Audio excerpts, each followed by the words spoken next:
Hey, it's Katie. Talking today about a question that a lot of our folks bring to us when we support their teams is this. So it's on a post-it here. I'm going to read it. Why is there a disconnect between what I'm saying and what my team is hearing? So you're not alone. This is a great question that comes up a lot. It might feel like a game of telephone when you, as a leader, team manager, say, "Hey, here's what I'd like for you to do next." And it feels like folks on the receiving end each hear something different. So it can feel like you're playing games of telephone, right? And there's this disconnect in what you say and what your team is hearing.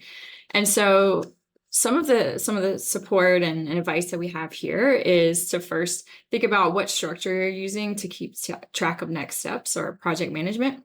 It's really important. We support teams with what we call strategy, systems, and culture.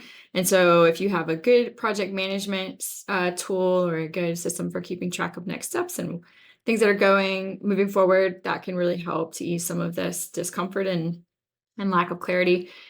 So Google Sheets are great. Word document, maybe with a table, is great.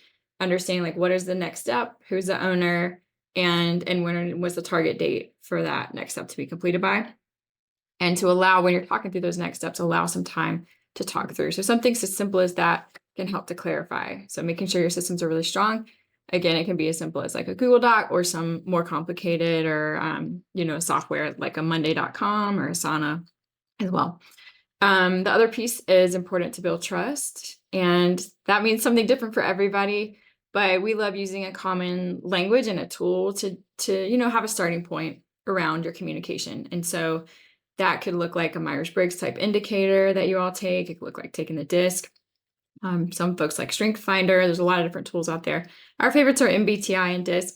But using something to kind of have a starting point for what your communication preferences are and what your teammates' communication preferences are can help go a long way as well to say, oh, I'm kind of big picture.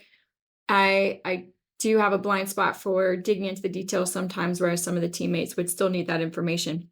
And so using a tool like that can help, build that opportunity to talk about communication styles and to hopefully give you a space for your teammates to ask questions when they're not quite clear.